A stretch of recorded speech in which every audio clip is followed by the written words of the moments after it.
Hey everybody, DM Jim here, and welcome to another episode of Game Terrain Engineering. This is a very special episode for me. I have been working on a project for some time now that I am ready to share with the world. First things first, this video is going to be of major interest to Star Wars Legion fans and players. But hold on, if you're not a Star Wars Legion player, this may still be of interest to you because some of the techniques and processes that I use in this particular episode may be of interest to many of you in different genres, whether it's fantasy, science fiction, horror, whatever, and both for RPGs and war games and skirmish war games. Just a quick backstory here. In this video right here, I shared with you how I 3D printed and made a Y-wing and an A-wing. I made those on my 3D printer using files that I downloaded from a website called Thingiverse. And Thingiverse.com is a great place to go and get free STLs, stereolithography, I think is what it stands for, STL files that you can print on your 3D printer. Here is the Y-wing, okay? And I downloaded this file and it was damaged. The engines, these two tube pieces here, they had holes and they weren't, in 3D printer speak, the meshes were bad.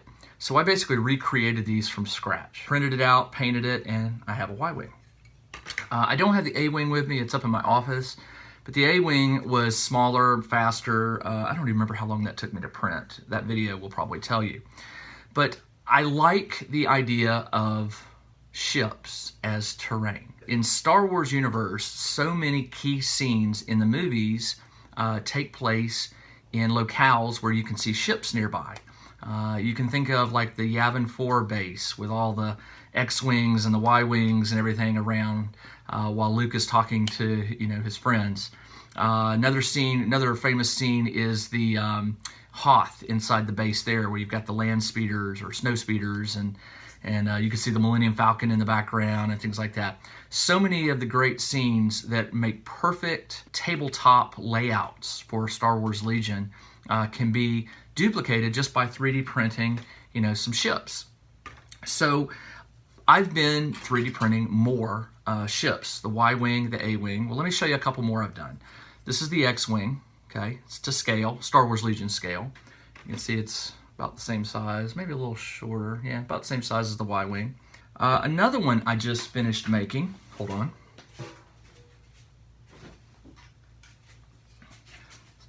Is from Rogue One. It's this one. This is the U-wing. Again, got it from Thingiverse. I had to chop this one into pieces because it's too tall, too big for my 3D printer. So you can see, if you look real carefully, you can see the seam there. These were printed separately. This nose piece right here was a separate piece. This main body from here down to there, you can see the seam again right there, that was printed as one piece. This piece right here was one piece, and then the 4 engines were printed separately. But anyway, there is the U-wing.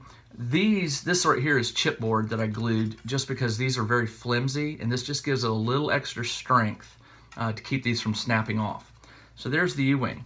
So if you're a Star Wars Legion player and you want to cover your game table with terrain, you can go with a lot of the standard Star Wars terrain, and it's good stuff. There are a lot of people out there that are designing Star Wars terrain that can be 3D printed. I'll put a link again, or some links below, to some of the ones that I know about.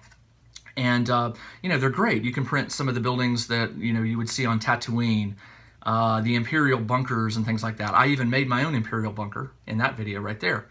And these are great. Print them out, scatter them.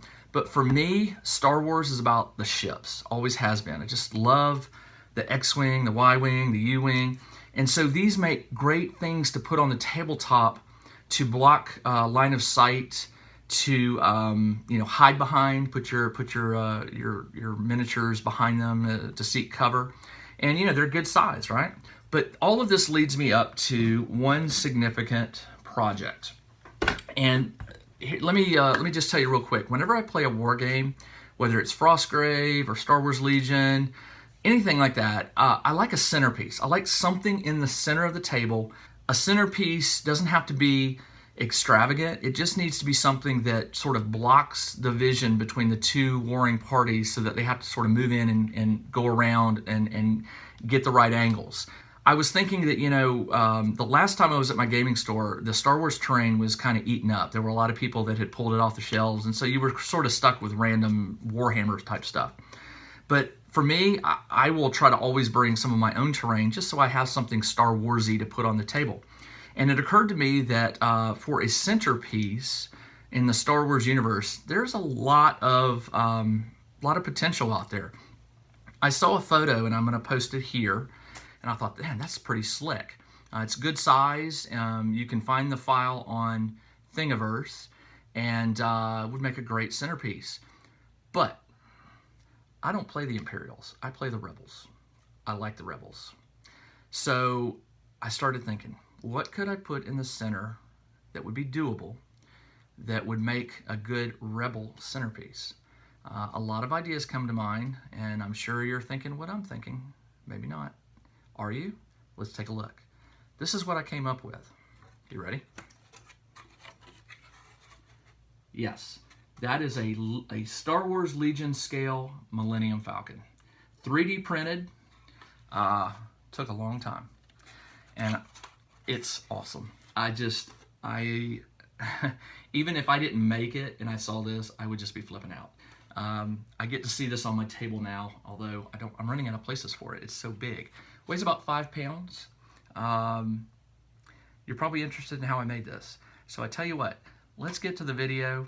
I'll give you some photos and some video and some voiceover telling you how I made this, and then I'll come back and give you some more detail and answer some questions that I believe will probably pop up. Let's go take a look real quick at how I made this. I started out by grabbing the Millennium Falcon STL file from Thingiverse, and I imported it into Tinkercad and basically just cut it up into pieces as you see here. Each of these pieces was then printed individually on my Prusa i3 Mark II S, in case you're wanting to know. You can see some of those pieces here.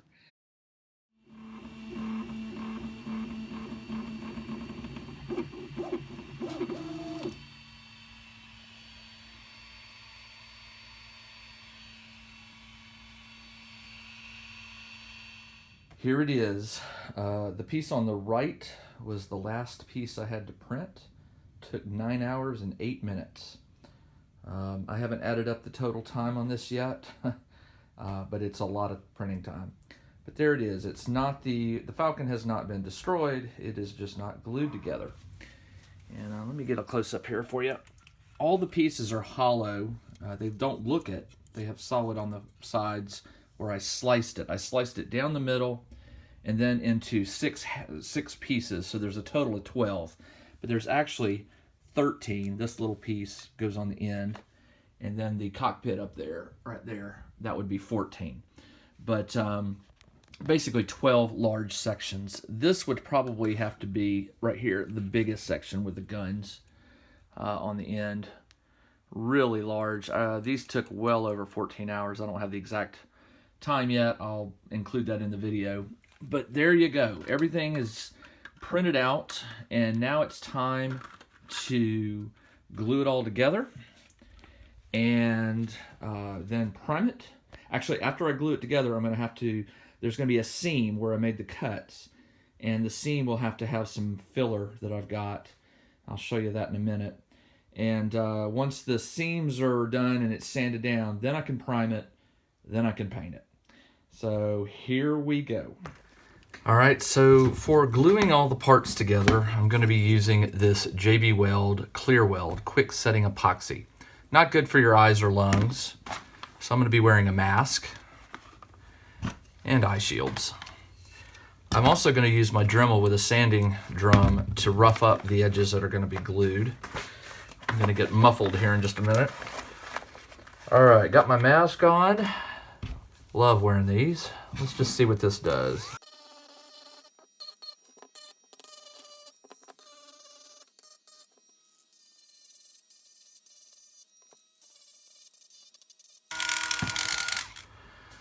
Okay, let's see, what next? Well, for one thing, this goes, gotta get the pieces right. All right, there we go. Left and left, right and right. All right, so that will go there. That will go there. And then I have some little pieces that get glued on here that didn't quite make it into the print job.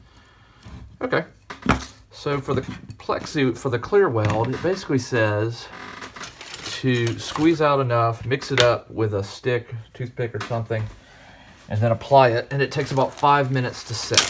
So let's take a look. Just gonna use a little wooden dowel here. Let's see. All right, just to twist this off. Let's see, there we go. Squeeze out an equal amount. Okay, I really have never done this before, so I may be wasting it. All right, so let's stir it together. Oh, I can smell it even through this mask. Well, maybe not.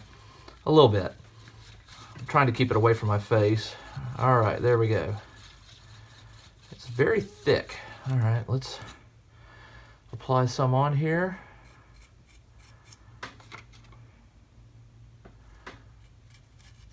My camera ran out of memory while I was filming. I finished up using the epoxy here to glue on the tops. I also glued on these little pieces right here. Man, this stuff smells. I took the mask off. Whew. I'm gonna go throw that in the garbage. All right, there we go. I'm just trying to line these things up so that they look better on the top than they do on the bottom. All right. It says it sets in about 5 minutes, and it's been a couple minutes since I finished. So I'm gonna let these sit probably about an hour, and then I'll go on to do the next two pieces. I'm gonna glue piece 1 and 2, piece 3 and 4, and then piece 5 and 6. So next I'm gonna glue those two pieces together, and then those two pieces together. And when all 3 of those sets for each half are dried, I'll glue them together and then glue the 2 halves together. Got it.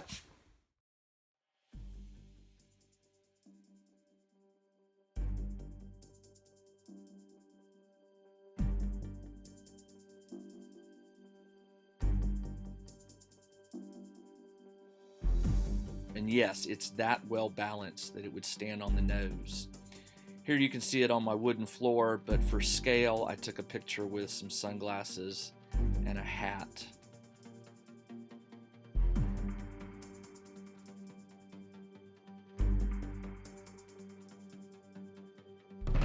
Next, I needed to fill in the seams with the, it's drywall compound is what it is. Just wet your fingers, smear it over, you know, a seam or a crack, and then I would use a towel or a sharp tool to get it out of the crevices and such. But it really wasn't all that hard, just extremely messy. Okay, I have got the Falcon. It's all glued together, and the gaps on top are filled with this. It's just sheetrock all-purpose filler. I did my best to wipe off the excess. It looks horrible right now, but I think after the primer is on and I do a little sanding, it'll look a lot better. But one thing I didn't do, I didn't fill the bottom. And there are some cracks on top that I just couldn't get to. I'm hoping the filler, the primer filler will get in there. But I want to show you on the bottom here. You can see the gaps. See the cracks right there? Right here where my thumb is. And then of course there's the one running right down the center here. I intentionally chose not to fill those with the putty because I want to see how well the primer filler does. Now I don't think the primer filler is going to fill big gaps. That's not its purpose. But I do want to see how well it can do, because there are some very like hair thin seams, and I'm hoping those will get filled in. So there you go. Now it is time to prime. Next, I took it out in the garage and gave it a complete coating of filler primer. It darkened the gray a little bit, but it's almost identical to the actual gray filament that I printed the entire model in. But here, right before I paint it, you can see the dark gray filler primer. And then I used this Tamiya color. I used 3 cans of this. It's called Insignia White, I believe. I'll put a link in the description below. but it is the recommended color for the Millennium Falcon if you're going to paint it. And here you can see it does look very white, but in person it definitely matches the Millennium Falcon, sort of a white gray. It's very clean, so I knew I was going to have to dirty it up a little bit. What I did here was just basically take red and some shades of gray and just paint various panels and areas to match up with what I could find in an image search online. There are so many variations of this. I think it even changed between films. But because this model doesn't match exactly with the screen version of the Millennium Falcon, I had to take best guesses. But, you know, I took the red and painted it best case where I could find a match. And then I painted some gray panels and here and there. But ultimately, even after painting it and the engine exhaust, it was still too clean. Very, very clean. So I knew I was going to have to dirty it up a little bit. So what I did was I took a cup of water, and probably about 1.5 inches deep, and I mixed in some black paint. And then I just basically brushed this over sections of the Falcon. And then I took a paper towel and blotted it. I didn't completely wipe it off. I just blotted as I went. And in some areas I had to do it 2 or 3 times. But if you watch this time lapse, you can really see how the dirty water, tones down that white and gives the Falcon this old look, beat up look, just like Luke saw when he first laid eyes on the Falcon.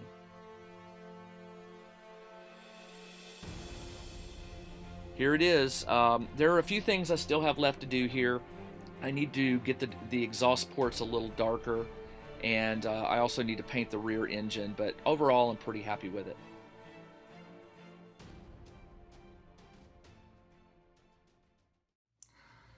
So I have to tell you, printing the Millennium Falcon, definitely 100 hours, easy. I think it may have gone a little over. I'll put a photo up of my log. I keep a log of everything I print, or most things that I print, just so if I ever decide to duplicate it, I'll kind of have a time estimate. I don't know if I'll ever print this again. 100 hours, 13 pieces. I sliced it, as you saw, down the center, and then this way to make 12 pieces in all. And then the 13th piece was this end cap, this engine piece, because this model, the person who released this on Thingiverse, they designed this to be printed vertically like this. I'm not kidding. You can go on to the link below and look at it, and you'll see that people have printed it, but it was smaller, okay? Less likely to tip over. First off, even if I had a 3D printer big enough to print this in one piece, this thing is big. I would so worry about it tipping over. But there was no way. This had to be cut into pieces. So for that reason, whoever uploaded it, they made a decision. They shaved the end off flat so that this thing would sit on the table flat and be printed just like this. Well, another individual released the end cap piece to be glued on, so that was piece 13 in all. You can see it's got the top and the bottom. All right, it's nice and detailed, but let me go ahead and tell you a little bit more about this model. First off, it is not movie accurate, screen accurate. This Millennium Falcon has a lot of differences with the screen version, the movie version, and part of that has to do with the fact that whoever made this obviously didn't want to get Disney upset, and I think they did right. The changes are subtle, but to any fan, they're immediately noticeable. I would just tell you that because don't go posting comments in the bottom saying, hey, the dish is this, or the turbo lasers are that, or oh, that piece was never there, or your color scheme's wrong. I know all this. This was different enough that the painting of the red parts and the gray panels, I had to take a best guess because these panels don't actually match up with the screen version, okay?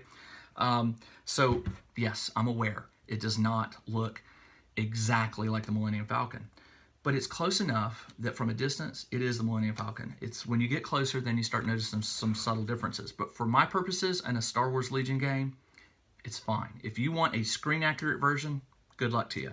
Because I can tell you right now, they're almost impossible to find. There is one on Thingiverse that claims to be near screen perfect, and the detail is incredible. But just trust me on this. I started with that model trying to figure out how to cut it and do everything. It is so detailed. Even some of my software couldn't handle it. So just be aware of that. What else can I tell you? This thing was designed, as said, to be printed vertically, right? It does not need supports. Now, if you don't know if you don't work in 3D printing, you may not know what supports are. Supports are basically something that's printed from the base up to support something like this. See the dish? Normally melted plastic would just start drooping, right? But if you design a model properly, and any piece that juts out is greater than 45 degrees from vertical, meaning it's somewhere in this range right here, it doesn't need supports most of the time. If you exceed 45, it's too much this way, then it will start drooping. Believe it or not, the dish and everything else on this, even the landing gear, no supports needed. This thing was designed, the original, smaller version, was designed to be printed without supports. Now, why am I telling you that? Because it was designed to be printed this way with the nose pointed to the ceiling. Why is that important? Because when I chopped this thing up, here's an example. This is a piece right here that I printed. This is the very bottom of the Millennium Falcon. Here's the piece that was missing, right? This is where it would sit on the flat table and be printed just like that. I tried to be smart. I said, well, that's a small surface area right there. This is a big surface area. How about I flip it over and print it like that, and it's less likely to pop off the table, because when you 3D print, if you don't have a lot of surface area, you run the risk of an item, falling over or from weight or what have you. It can come undone from the surface. And so I thought, well, I'll just flip it over and I won't have to worry about that. Well, bad idea. Here's why. Since it was designed to be printed like this, everything that is printed is less, is inside that 45 from the vertical, right? Well, that includes the fins on these exhaust ports right here. When I flipped it over, now these exhaust ports, they come like this, and obviously when you're printing something like that, it's greater than 45, right? It's in here. There's nothing under here to support it, so as soon as this came out, it started drooping. And if you look real carefully, right here, you'll see the drooping, okay? See that right there? You'll also notice in here all this junk. It's even more noticeable right here. Let me see if you can see that. Can you see all the stringiness and just the mistakes? Once again, it was because this was designed to be printed like this. I tried to cheat and do it like this. So if you decide to tackle this, chop it up, print it exactly as it's supposed to do, and you shouldn't have any need for supports. Printing something this big can be a little stressful. Main reason being is, like this. You hate to print something all the way. This took 14 hours. And then you look at it and you're like, oh, I messed up. That's when I realized. So you'll hear horror stories from people who 3D print, and they get like halfway through an object and an item and the power goes out, or they run out of filament, or what. There's lots of things that can go wrong. And it's just so aggravating to print something. This is 100 hours, 13 objects. Thankfully, this is the only part that I printed all the way. It wasted a lot of filament, okay? This is the only part that I did that. The other part was this one. I caught this one early. It shifted. You see the little notch there? It's like the top half shifted to that way. That's wrong. What happened here is on the motor there's an axle, and on that axle is a little component that runs a belt that moves your print head back and forth. Well, that little piece bolts to, or it has a little set screw that holds it tight to the axle, and it started to come loose over time, and when that happens, the belt gets a little loose and you get this, okay? So I caught that very early on. It was still almost halfway through when it started doing that, or before I caught it. After this, I got wise. What I did was I hooked up a baby monitor, and I hooked it up to watch my 3D printer. And the baby monitor has an app that I can watch the 3D printing live anywhere. Basically, I either use my data or the internet, but it connects to Wi-Fi in my house, so I can view it anywhere. The second thing I added was this small Wi-Fi enabled power adapter. Basically, you plug it into the wall. I plug my 3D printer into that, and then on my phone I have another app that I can just toggle the power to that device. So what I did was, when I was out and about, because I don't want to sit here and watch a 14-hour print, I would occasionally check in on my 3D printing. If I saw a problem, I could immediately go into the other app and kill the power to my 3D printer and stop, and I wouldn't waste filament. I managed to do that. The system I set up saved me one time. It had only gotten up to about 1/8 of an inch, and I noticed a problem. There was some stringing going on. Something had caught, killed the power, came home, cleaned it up, all good. So, those kind of things, the baby monitor may be a little overkill for you, but if you have a 3D printer and you get nervous like I do when you're printing large print jobs, that thing just gives you peace of mind. So why was I concerned about filament? Well, let me tell you, this thing right here took between 4 and 5 spools, 1 kilogram spools of plastic. No kidding. It didn't take quite 5. It took closer to 4. I think it would have taken 4 or less if I hadn't made these kind of errors. So what I do is I'm just basically chalking up at 4 spools, 4 1 kilogram spools.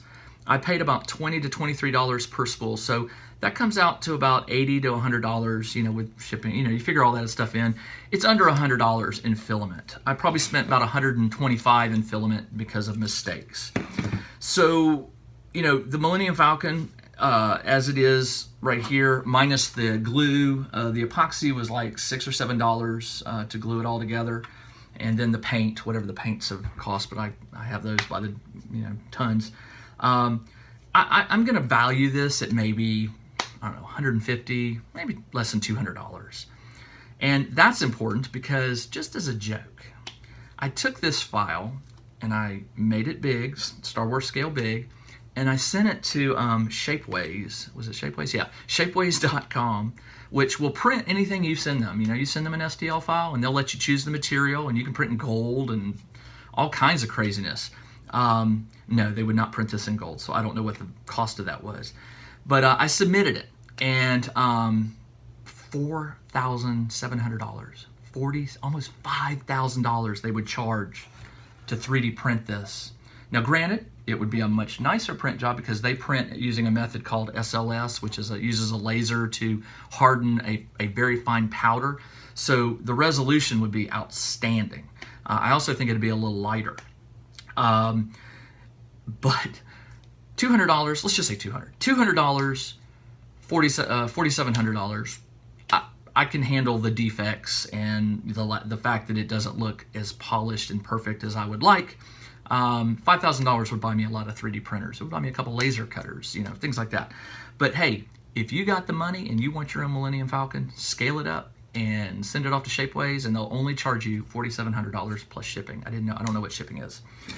Imagine it'll be a lot. By the way, this is hollow. I used 10% infill, which is what they recommended. The person who put it on there said 10% infill. I thought, wow, that's not much. But I tried it, and it's solid. I mean, I can't imagine what this thing would weigh if I had used 30 or 50% infill or 70%, which are the options I have. Right now, it's about 5 pounds, and trust me, that's all I want. So what else can I tell you about this? Well, I used Tinkercad for the slicing. Why did I do that? Well, as I mentioned, when you download files from Thingiverse, sometimes they have problems. For example, when I told you about this one, when I downloaded this, these engines had mesh issues, so I had to recreate that. This particular model, called the Millennium Falcon, and again, there's a link below, the Millennium Falcon file, pretty tried and true. I ran it through Mesh Mixer and fixed maybe a couple little minor errors, but nothing major. It was sort of ready to go, but it did have to be chopped up. For chopping purposes, a lot of people use different tools. I think Cura will do it, but I'm not a big Cura user. Mesh Mixer will do it, but it's very complicated, or at least in my opinion, it's complicated. I never could quite get it to slice exactly where I wanted it on certain points and lines. I got frustrated with it, so I finally just went to Tinkercad, my go-to CAD application. And through some, it took a lot of time. Slicing this thing down the middle, that was pretty easy. Then slicing it up into parts took a little more time. And then I had to run each of those parts through Mesh Mixer to make sure that I hadn't made any, damaged any of the files and things like that. When all was said and done, I had 12 files initially, minus I didn't have the end piece at the time. I had 12 files ready to go, and I just started printing them one at a time. And again, I think the shortest one, was maybe, I don't know, between 5 and 7 hours. I'll have to go back and reference the sheet. And the longest was, 14 plus hours. And again, I keep track of everything I print so that I know, how long it took and if I ever want to do another one. But again, I don't plan on making another Millennium Falcon. 100 hours was, too much. So that said, I now have a Millennium Falcon for my Star Wars Legion table. And anyone who comes and plays with me, I will probably bring this out and put it down if they're cool with it. And we'll have the Millennium Falcon on our tabletop. I am a Rebel player all the way, so this definitely scratches an itch. But if you are an Empire player, you may want to check out the Tiberium shuttle or the Imperial shuttle, and it's on there, and I'll put the link down below. So listen, I know you guys have lots of questions. Please post them below, and I'll do my best to answer them. Again, please don't tell me about mistakes. I know there are mistakes. I know there are inaccuracies with the model compared to the real Millennium Falcon. I just wanted something that would be recognizable on the table as, hey, that's what that is. And the minor differences just don't bother me. But if they bother you, hey, go find that file, the real super accurate one, and try your hand at it. It was way beyond my skill level to try and put it all together and then slice it and blah. So anyway, post your questions below. I will do my best to answer them. I'm going to put as many links below as I can to everything I've mentioned, the paints, the models, anything I can think of that you may need. I'll put it down below. And just appreciate your time. I hope you like this. I hope you Star Wars Legions fans, like it. I have seen a number of Millennium Falcons modified for the Star Wars Legion table, and they're usually something like one of the old Millennium Falcon Kenner toys that's been, not to scale. It kind of looks sort of cartoonish. But hey, if that's what you got, and it's a stand-in for Millennium Falcon, but I wanted something to scale that just had looked a little more realistic, and I think that's what I got. So anyway, this is DM Jim, and I'll see you in the next episode.